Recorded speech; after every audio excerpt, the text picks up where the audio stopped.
Merci Madame la Présidente et merci de vos interventions, les deux experts. Alors, moi j'ai besoin de votre expertise.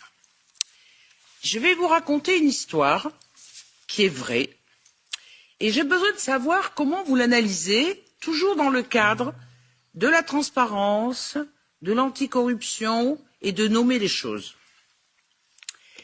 Il s'agit, alors c'est assez ennuyeux pour nous parce qu'on fait partie de l'institution, du mari d'Ursula von der Leyen, ECHO il s'appelle. Il est médecin et directeur scientifique de la société de biotechnologie américaine Orgenesis, qui est spécialisée dans les thérapies cellulaires et génétiques, notamment pour la création de vaccins ARN anti-Covid. Alors, il siégeait, parce que depuis il a démissionné, dans le conseil de surveillance du consortium appelé Centre de recherche sur la thérapie génique et des médicaments à base d'ARN en Italie. Parce qu'en Italie, il y a eu un plan de relance très important qui a fait que, pour se donner une valeur ajoutée pour la fabrication de l'ARN, ils ont regroupé 49 entreprises publiques, dont les universités de Sienne, de Modène, de Rome, de Milan, et aussi un peu de privé. Alors il y a Sanofi, il y a BioNTech, mais il y a aussi Orgenesis. Et avant de distribuer de l'argent, Monsieur Enrico von der Leyen a créé à Udine, en Italie, en mars 2021, pour faire partie de ce consortium, et il a touché 383 000 € de ce plan de relance européen. Le 26 octobre, on apprend qu'il a démissionné de ce conseil de surveillance, vous voyez, de ce consortium. Mais on apprend grâce à des journalistes, et merci les journalistes, un média allemand qui nous dit « Ah mais attendez, c'est que cette société Orgenesis, qui est donc aux USA, a créé 4 filiales.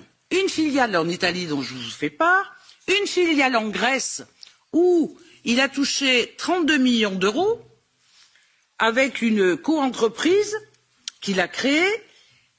Il a fait une filiale aussi aux Pays-Bas où il a touché 1,2 million d'euros dû à un consortium aussi d'entreprises.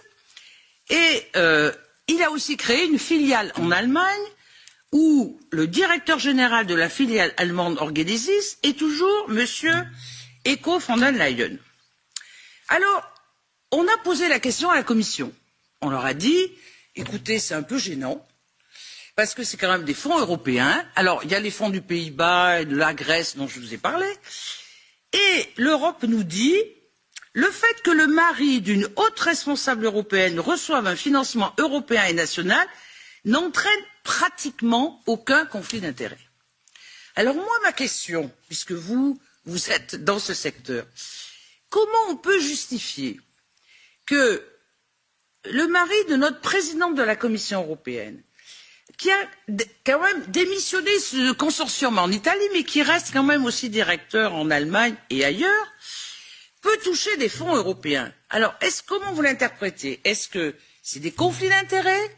Est-ce que c'est du favoritisme?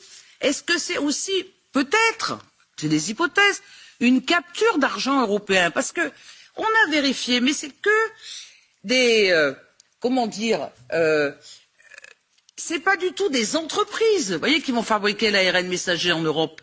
C'est des boîtes postales, on appelle ça en France. Est-ce que c'est pas du détournement de fonds européens à destination, vous voyez, aussi au niveau des États-Unis?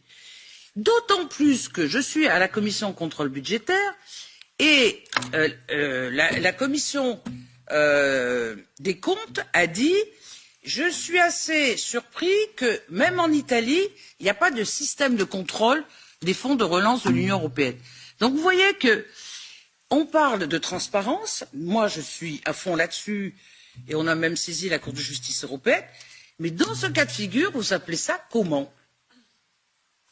Voilà. Thank you very much. Merci beaucoup. Je vous donne la parole. Ensuite, je donnerai la parole à notre autre expert qui est en ligne.